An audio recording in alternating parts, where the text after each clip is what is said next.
तर विचार करा, आपण तर तुच्छ आहोत, आपल्याला एवढा गर्व आहे, तर ते तर महाराजांचे छावा होते, त्यांना किती गर्व असेल स्वतःच्या संस्कृतीवर.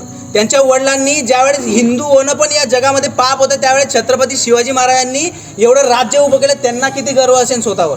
सांगतो तो क्षण तुम्ही आठवा, तुम्हाला त्या दिवशी घेऊन जातो मी. छत्रपती संभाजी महाराजांना जेव्हा कारागारमध्ये बांधलं होतं आणि जेव्हा औरंगजेब आला त्यांच्याकडे हा प्रस्ताव घेऊन, विचार करा तो दिवस आपण पुन्हा आठवू. संभाजी महाराजांना त्या जंजीरमध्ये जकडलेलं आहे. संभाजी महाराजांचे नख काढून घेतले, हात पाय त्यांचे थरथर करतायत, कारण की ते यातना इतक्या होत आहेत. त्यांना उभं केलेलं आहे, त्यांच्या पाय सुन्न झाले, हात सुन्न झाले, काही लागत नाही आहे, हात दुखताय, ठणकताय थंडीमुळे. त्यांच्या चेहऱ्याला त्या कुत्र्यांनी मारून मारून त्यांचे दात तोडलेले आहेत, त्यांचा तोंड हलवलं तरी त्यांचं तोंड दुखतंय, अशी संभाजी महाराजांची अवस्था आहे. त्यांच्या पाठीला चापकाने फोडून फोडून त्यांची पाठ सुजवून दिली गेलेली आहे. संभाजी महाराजांना पाठ हलवली तरी यातना होते. संभाजी महाराजांना विचार करा की त्यांच्या शरीराची चामडी काढली आणि त्याच्यावर नमक रगडलेलं आहे. काय अवस्था होती त्यांची, अशी अवस्था होते, अंग हलवलं तरी दुखतंय, तर रक्त सगळं जमून गेलेलं आहे आणि असं केलं तरी दुखतंय. आपल्याला एवढासा त्रास होतो तरी आपल्याला काय होतं, तर एवढी यातना संभाजी महाराजांना होते.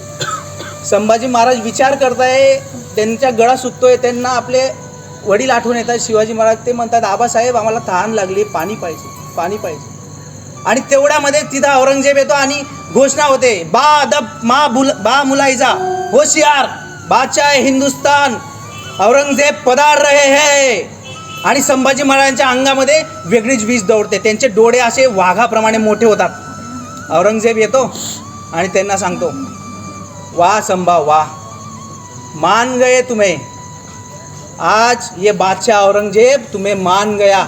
हमने क्या नहीं किया तुम्हारे साथ, तुम्हारे नाखून निकाले, तुम्हारी चमड़ी निकाली, पर तुम नहीं झुके.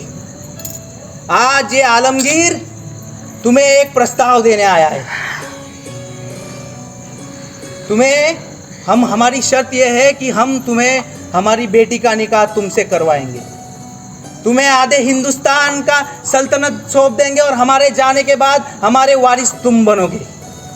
बस एक शर्त माननी होगी, एक शर्त माननी होगी संभा तुमको, कि तुम्हें इस्लाम धर्म में आना होगा, हिंदू धर्म छोड़ देना होगा और इस्लाम स्वीकार लेना होगा.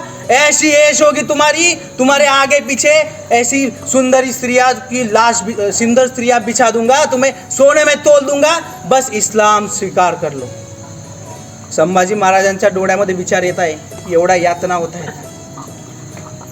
असे हात त्यांचे थरथरत आहेत. त्यांना वाटतंय की यातना आता संपून जातील, काय करावं, याच्यात स्वीकार करावा की नाही करावा.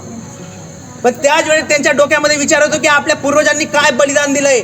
राणी पद्मिनी त्यांना आठवण येते, जी बाई आगीमध्ये जिवंत जळून गेली, पण त्या नराधमांच्या हातात आली नाही. त्यांना त्यांचे वडील छत्रपती शिवाजी महाराज आठवण येतात, त्यांना श्रीराम आठवण येतात, ज्यांनी रावणाचा संहार केला होता, जंगलामध्ये चालून सीतामातेला वाचवायला गेले होते. त्यांना चक्रधर श्रीकृष्ण आठवण येतो, ज्याने एवढा मोठा नरसंहार करून टाकला, कारण एका स्त्रीची आबरू वाचायला पाहिजे. त्यांना त्यांचे वडील छत्रपती शिवाजी महाराज आठवण येतात, ज्यांनी शून्यातून स्वराज्य निर्माण केलं आणि त्यांना मलेच्छ शहीद दीक्षित म्हटलं जातं. त्यांना साक्षात विष्णू अवतार नरसिंह आठवला आणि संभाजी महाराजांनी जोराने डरकाळी फोडली.